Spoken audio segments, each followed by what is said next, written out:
Welcome to Alchemy with Bronwyn, a podcast dedicated to helping you live an inspired, heart-centered life by cultivating energetic mastery. We delve deep into how to organize our life force around what matters most. I'm your host, Bronwyn Ayla, board-certified acupuncturist, mama, dancer, and practitioner on the path of illumination.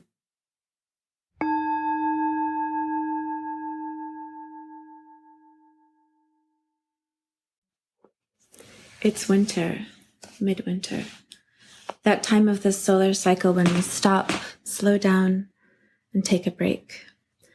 According to Daoist medical theory, the biggest cause of disease is failure to live in accordance with the cycles of the season.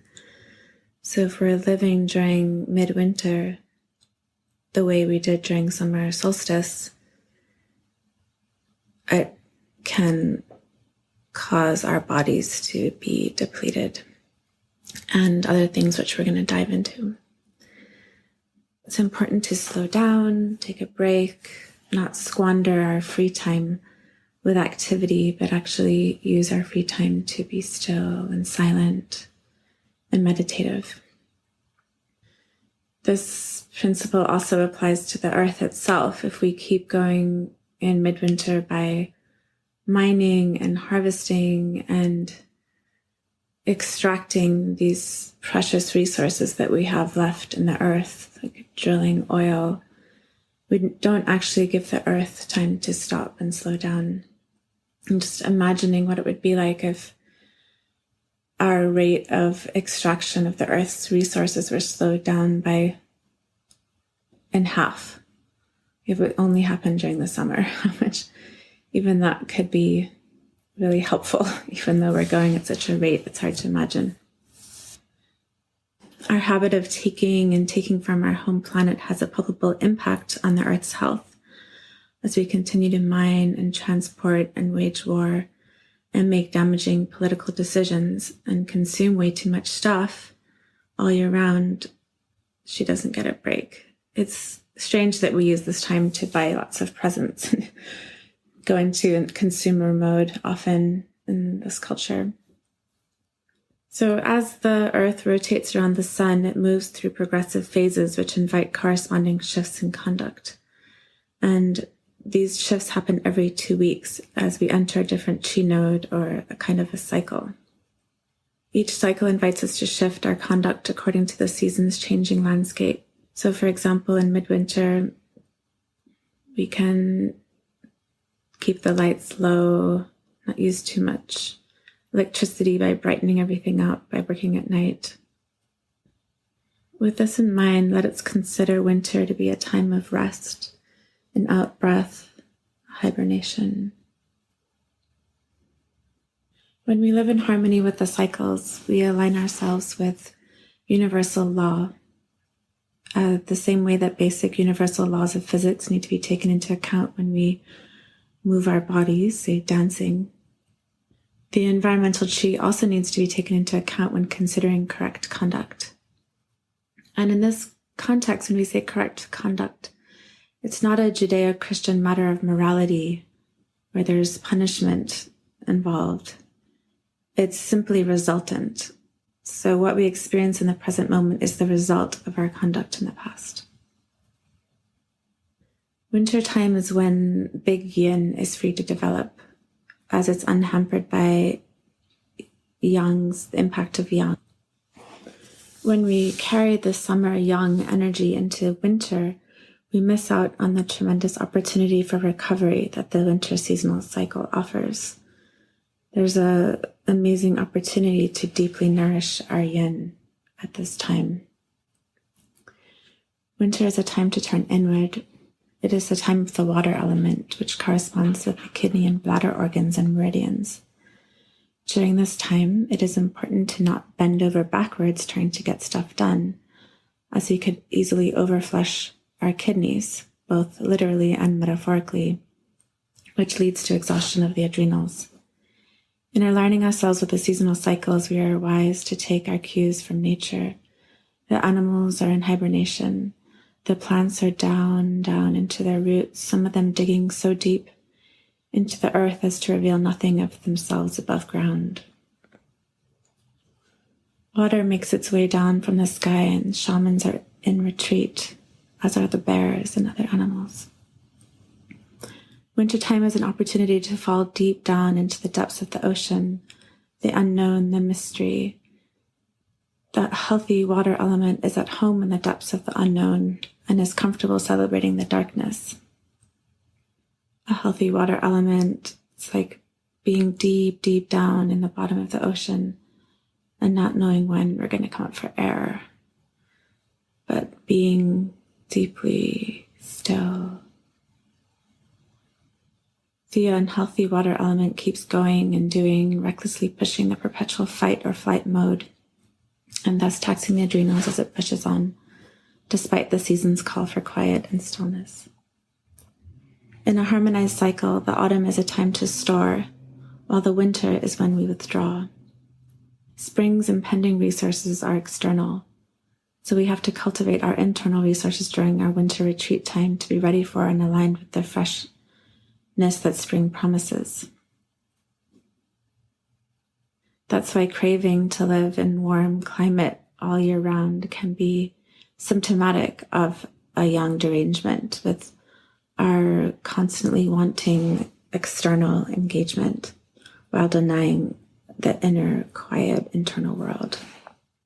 In the Western world, colloquially speaking, winter begins at winter solstice. People mark that as the beginning of winter. However, if we think of winter solstice, it's the darkest time of the year. It's when the nights are the longest and the days are the shortest.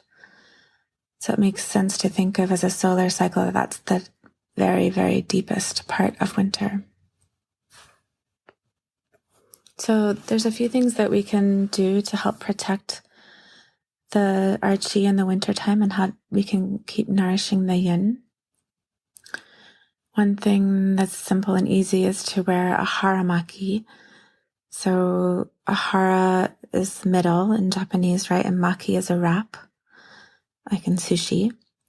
So haramaki is a wrap for the middle.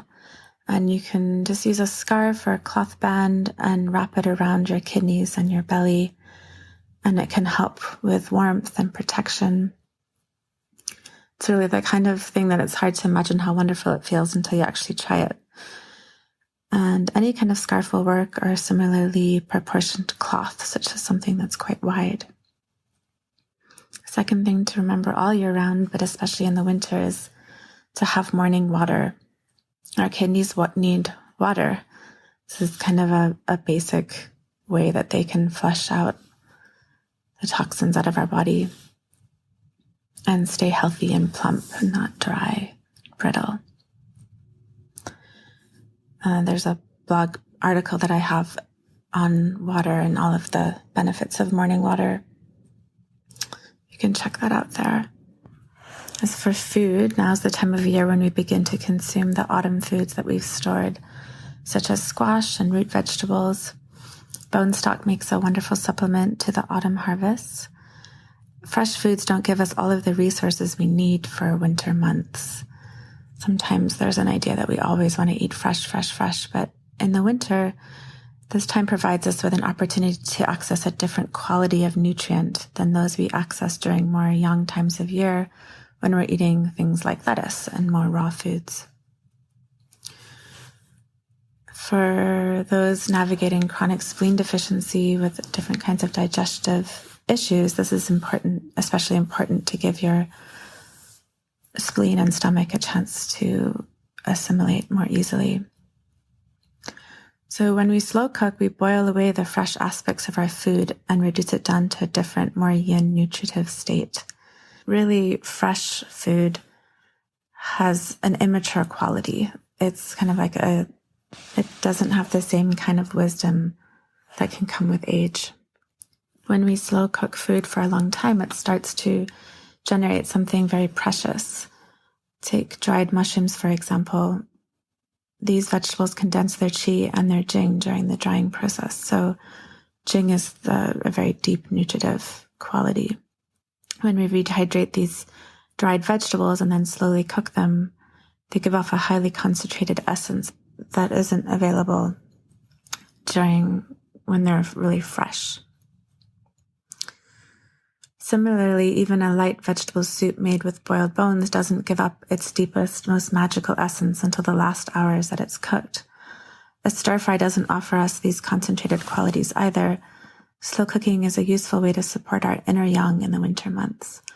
I recommend cooking with stocks rather than water to enhance simulation and allow nutrients to absorb more deeply. So to make a bone stock, you can take some bones, getting from the butcher, make sure they're clearly local and organic and grass-fed. Put them in the oven for about 40 minutes or until they become brittle. And then put them in a slow cooker or a stock pot and simmer them with a tiny bit of vinegar for about 8 hours.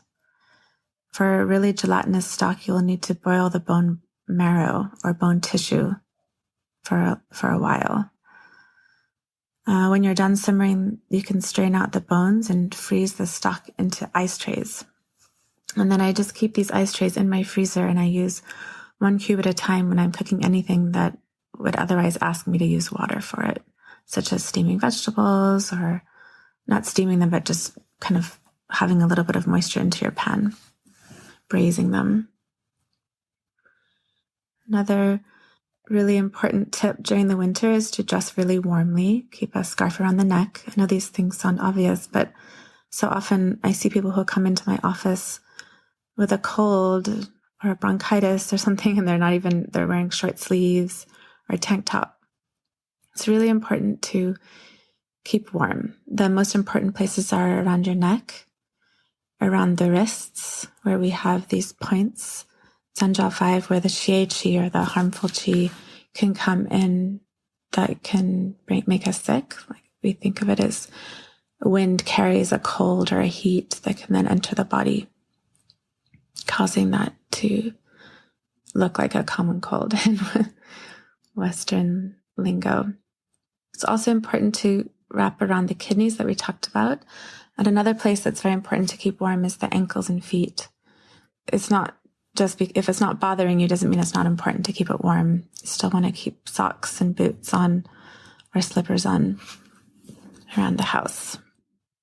Dressing warmly in the winter allows us to conserve our qi and access more energy, which can be used for recovery, self-reflection, dreaming. These seasonal changes generate different kinds of wind, and even though we don't experience the extreme cold here in California, we are still susceptible to the type of wind associated with winter qi.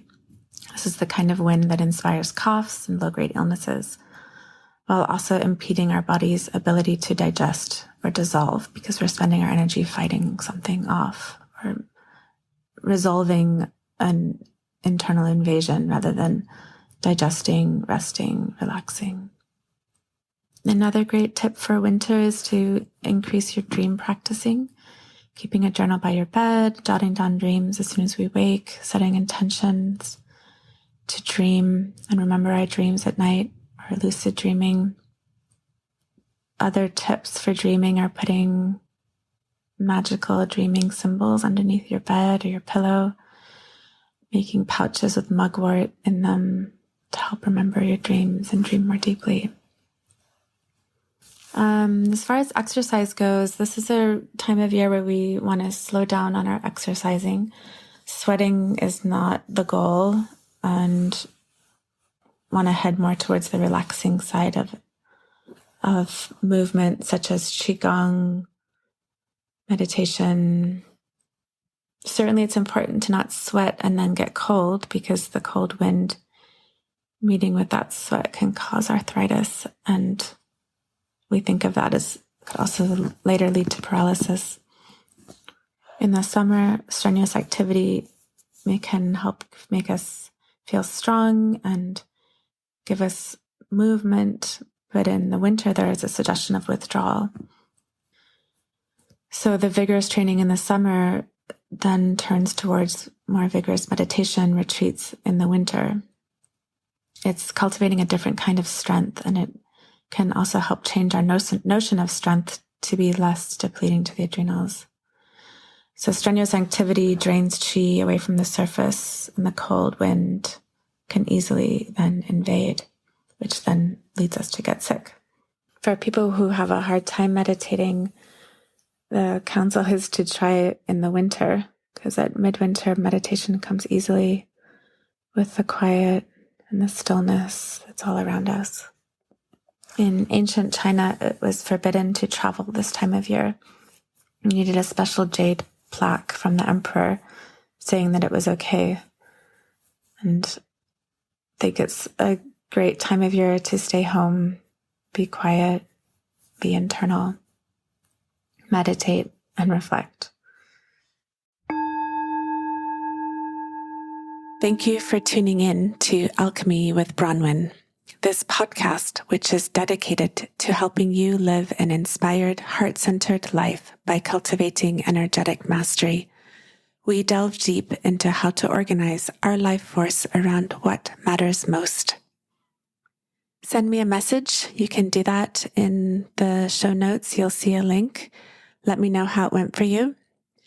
Also, please remember to hit the like button, support button, all the rest of it. And you can support me to make more great content for people everywhere at bronwyn.love.